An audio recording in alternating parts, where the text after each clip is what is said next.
بسم الله الرحمن الرحيم. الرحمن علم القرآن، خلق الإنسان علمه البيان. الشمس والقمر بحسبان، والنجم والشجر يسجدان. والسماء رفعها ووضع الميزان، ألا تطغوا في الميزان. وأقيموا الوزن بالقسط ولا تخسروا الميزان. والأرض وضعها للأنام، فيها فاكهة والنخل ذات الأكمام. والحب ذو العصف والريحان، فبأي آلاء ربكما تكذبان. خلق الإنسان من صلصال كالفخار، وخلق الجان من مارج من نار. فبأي آلاء ربكما تكذبان.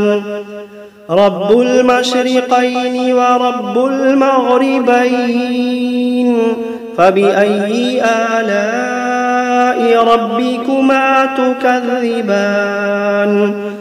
مرج البحرين يلتقيان، بينهما برزخ لا يبغيان. فبأي آلاء ربكما تكذبان. يخرج منهما اللؤلؤ والمرجان، فبأي آلاء ربكما تكذبان. وله الجوار المنشآت في البحر كالأعلام، فبأي آلاء ربكما تكذبان. كل من عليها فان، ويبقى وجه ربك ذو الجلال والإكرام. فبأي آلاء ربكما تكذبان. يسأله من في السماوات والأرض كل يوم هو في شأن. فبأي آلاء ربكما تكذبان. سنفرغ لكم أيها الثقلان، فبأي آلاء ربكما تكذبان. يا معشر الجن والإنس إن استطعتم أن تنفذوا من أقطار السماوات والأرض فانفذوا، لا تنفذون إلا بسلطان. فبأي آلاء ربكما تكذبان.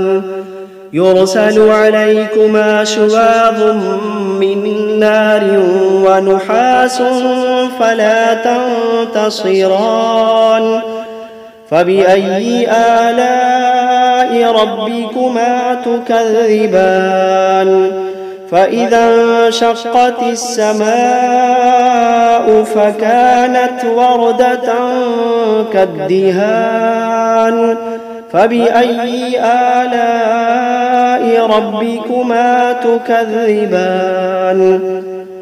فيومئذ لا يسأل عن ذنبه إنس ولا جان. فبأي آلاء ربكما تكذبان. يعرف المجرمون بسيماهم فيؤخذ بالنواصي والأقدام. فبأي آلاء ربكما تكذبان. هذه جهنم التي يكذب بها المجرمون يطوفون بينها وبين حميم آن فبأي آلاء ربكما تكذبان ولمن خاف مقام ربه جنتان فبأي آلاء ربكما تكذبان ذواتا أفنان فبأي آلاء ربكما تكذبان فيهما عينان تجريان فبأي آلاء ربكما تكذبان فيهما من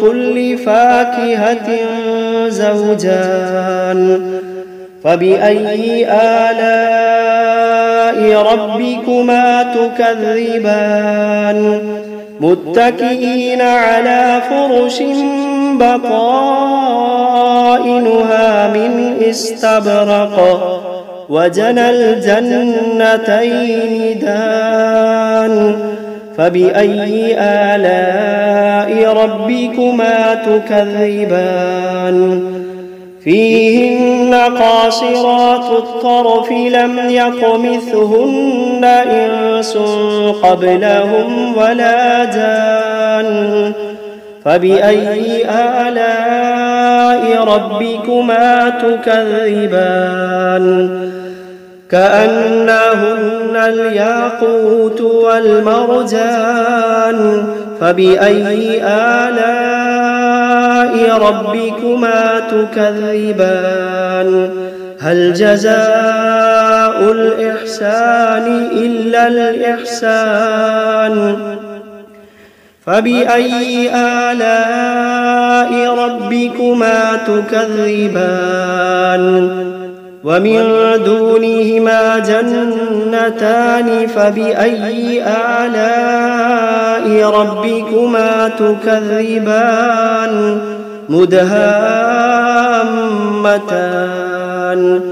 فبأي آلاء ربكما تكذبان فيهما عينان نضاختان فبأي آلاء ربكما تكذبان فيهما فاكهة ونخل ورمان فبأي آلاء ربكما تكذبان فيهن خيرات حسان فبأي آلاء ربكما تكذبان حور مقصورات في الخيام فبأي آلاء ربكما تكذبان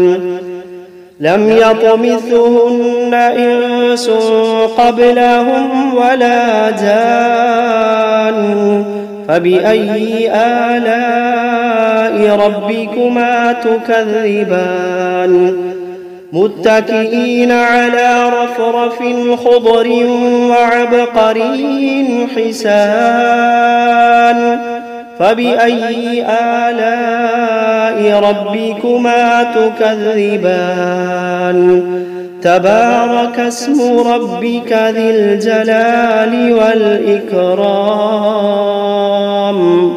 بسم الله الرحمن الرحيم تبارك الذي بيده الملك وهو على كل شيء قدير الذي خلق الموت والحياة ليبلوكم أيكم أحسن عملا وهو العزيز الغفور الذي خلق 7 سماوات طباقا ما ترى في خلق الرحمن من تفاوت فارجع البصر هل ترى من فطور ثم ارجع البصر كرتين ينقلب إليك البصر خاسئا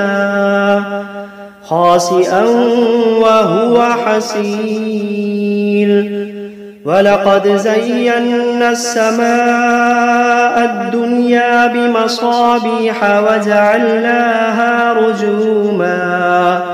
وجعلناها رجوما للشياطين وأعتدنا لهم عذاب السعير وللذين كفروا بربهم عذاب جهنم وبئس المصير إذا ألقوا فيها سمعوا لها شهيقا وهي تفور تكاد تميز من الغيظ كلما ألقي فيها فوج سألهم خزنتها ألم يأتكم نذير قالوا بلى قد جاءنا نذير فكذبنا وقلنا ما نزل الله من شيء إن أنتم إلا في ضلال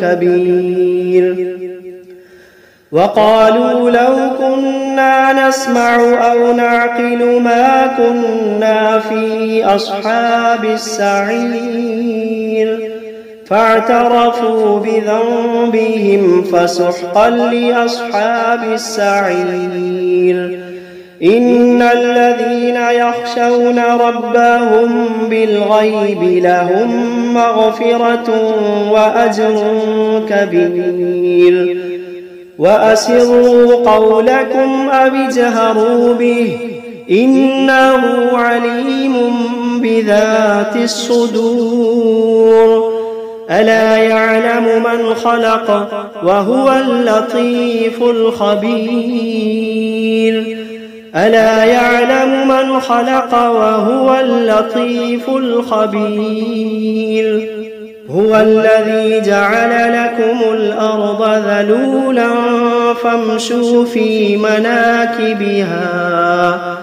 فامشوا في مناكبها وكلوا من رزقه وإليه النشور أأمنتم من في السماء أن يخسف بكم الأرض فإذا هي تمور أم أمنتم من في السماء أن يرسل عليكم حاصبا فستعلمون كيف نذير ولقد كذب الذين من قبلهم فكيف كان نكير أولم يروا إلى الطير فوقهم صافات ويقبضن ما يمسكوهن إلا الرحمن إنه بكل شيء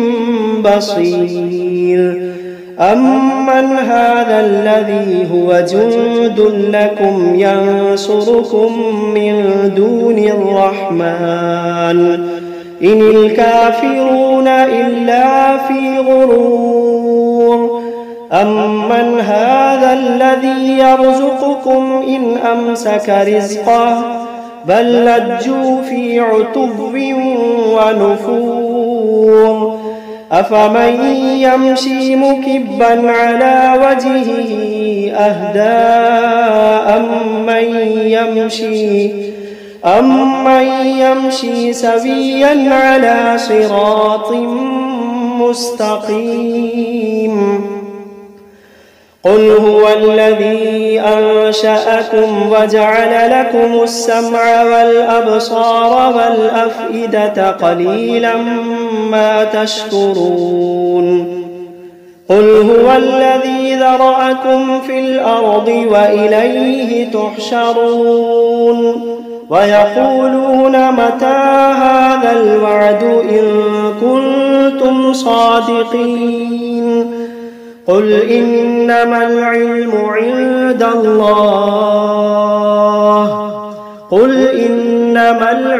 عند الله وإنما أنا نذير مبين فلما رأوه زلفة سيئت وجوه الذين كفروا وقيل هذا الذي كنتم به تدعون قل أرأيتم إن أهلكني الله ومن معي أو رحمنا فمن يجير الكافرين من عذاب أليم قل هو الرحمن آمنا به وعليه توكلنا فستعلمون من هو في ضلال مبين قل أرأيتم إن أصبح ماؤكم غورا فمن يأتيكم بماء معين بسم الله الرحمن الرحيم قل أوحي إلي أنه استمع نفر من الجن فقالوا إنا سمعنا قرآنا عجبا يهدي إلى الرشد فآمنا به ولن نشرك بربنا أحدا وأنه تعالى جد ربنا ما اتخذ صاحبة ولا ولدا وأنه كان يقول سفيهنا على الله شططا وأنا ظننا أن لن تقول الإنس والجن على الله كذبا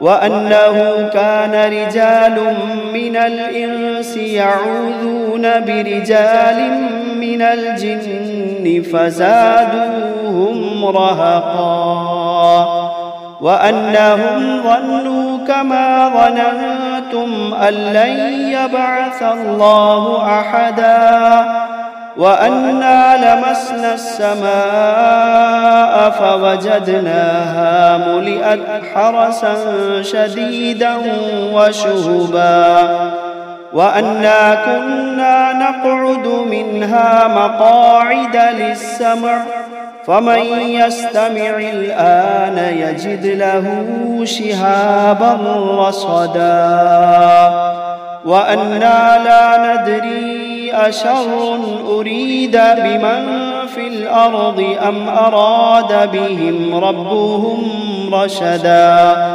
وأنا منا الصالحون ومنا دون ذلك كنا طرائق قددا وأنا ظننا أن لن نعجز الله في الأرض ولن نعجزه هربا وأنا لما سمعنا الهدى آمنا به فمن يؤمن بربه فلا يخاف بخسا ولا رهقا وأنا منا المسلمون ومنا القاسطون فمن أسلم فأولئك تحروا رشدا وأما القاسطون فكانوا لجهنم حطبا وأن لو استقاموا على الطريقة لأسقيناهم ماء غدقا لنفتنهم فيه ومن يعرض عن ذكر ربه يسلكه عذابا صعدا وأن المساجد لله فلا تدعوا مع الله أحدا وأنه لما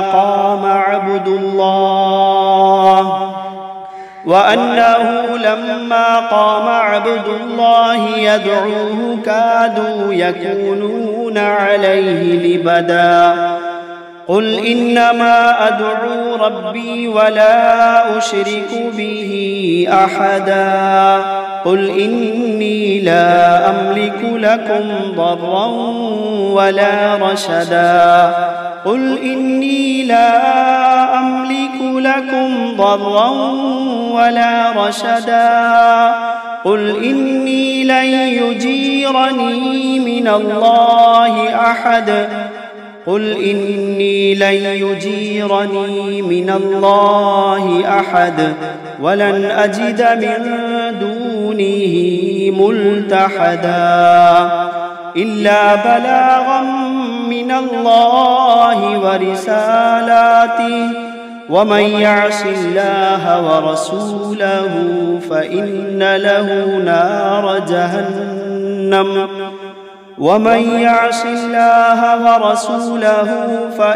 له نار جهنم خالدين فيها أبدا حتى إذا رأوا ما يوعدون فسيعلمون من أضعف ناصرا وأقل عددا.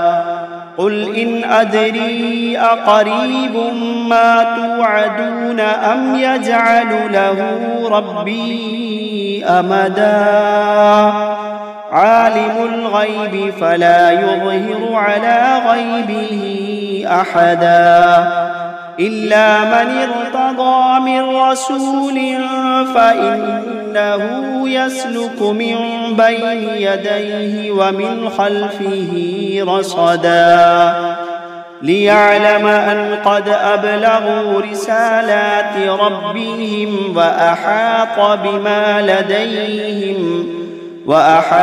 بما لديهم وأحصى كل شيء عددا.